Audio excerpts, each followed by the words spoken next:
spectacular waterfall hikes in Grenada. Then something ticklish woke up inside him, and he wished to go and see the great mountains, and hear the pine trees and the waterfalls, and explore the caves, and wear a sword instead of a walking stick. Waterfalls bring out a sense of wonder, and if a traveler is with the right companion, a touch of romance. For travelers, a waterfall hike may be the most memorable part of their vacation. While the islands of the Caribbean are studded with waterfalls, the compact West Indies island of Grenada is especially blessed. Grenada has a mix of options for waterfall hikes that could fall into three categories. Waterfalls that are extremely easy to reach. The person can practically roll out of their car and come face to face with a beautiful waterfall. No hiking necessary. Annandale Falls and the first of the Concord Falls are in this category.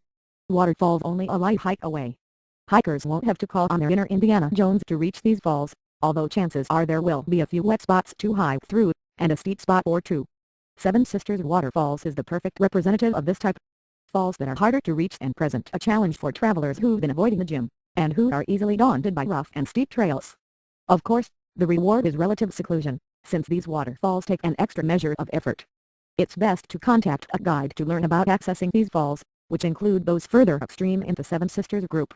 During a recent visit to Grenada, I hiked to the Seven Sisters Waterfalls in the island's Grand Etang National Park and Forest Reserve. I was excited about the hike because I'd be reunited with my charismatic guide from an earlier trip, Telfer Beto, an island legend. Beto has been hiking Grenada for an astonishing 55 years. Beto was waiting for me in the parking lot at the entrance to the trail to the Seven Sisters, and after a warm greeting informed me that he was on the eve of his 77th birthday. The hike begins at the parking lot that leads to a dirt path leading downward to the waterfall, which can't be seen from the road. Before setting off, Beto directed me to choose a walking stick from a pile leaning against the outside wall of a small store selling snacks and souvenirs. Picking up the stick, I wondered if it was a prop for tourists. I couldn't have been further off the mark. That stick would prove invaluable later on in the hike, as a kind of third leg helping me balance as I made my way across slippery stones and slick mud. The winding trail to the waterfalls brings hikers through an agricultural landscape of clove, avocado, breadfruit and nutmeg trees, and past Icelanders tending crops and lazy dogs sunning themselves in the dust of the trail. As we walk, Beto kept up a steady line of informative patter. We're actually 1,500 feet above sea level, and walking down into a crater. Most people know very little about geography. A hurricane creates fast-forward conditions for the creations of waterfalls. Along the way, Beto took pleasure in pointing out bulletwood trees, and such flowers as heliconia and bird of paradise. He picked up a floral bud from a balsa tree and held it up, saying, "Doesn't it look like the torch held by the Statue of Liberty?" The proper footwear makes a waterfall hike a lot more pleasant. Avoid flip-flops, which won't give solid support over uneven terrain. Hiking boots are a better choice, although they'll get soaked when splashing through small streams, which we did during this hike. The best footwear is what Beto wore, plastic sandals that looked similar to Crocs. This gave him enough protection and seemed to dry almost instantly. Hikers will hear the falls before they see them, then moments later the twin falls of the Seven Sisters come into view. One of the perks of this hike is the option to take a swim in the pools at the base of the two falls.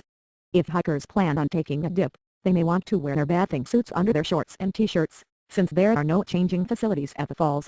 On arrival, hikers are greeted by young Grenadian guys dressed in red swim trunks and t-shirts. They perform a variety of daring dives from the top of the falls in the hope of being tipped by their audience. Hikers with more than an ounce of bravado can make the dives themselves, from either the highest point or from a lower point over the first waterfall pool. We were assured the water was deep enough, which was proved by the Grenadian divers themselves. The day I was at the falls, hikers were content to either watch or take a dip in one of the pools. For the best experience, schedule your hike on the day that a cruise ship isn't in port. The falls can get crowded, which sullies the effect.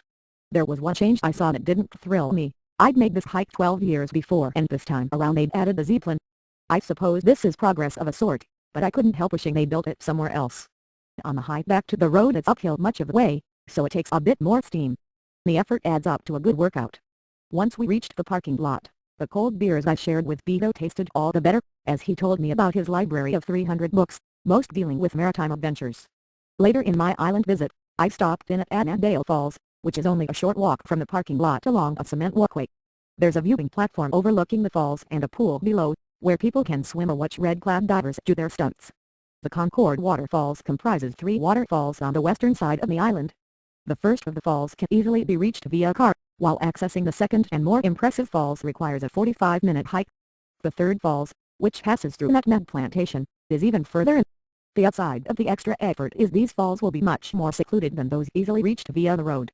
To reach Mount Carmel Falls, which is billed as the island's highest waterfall, visitors will make a 30-minute hike through plantation fields.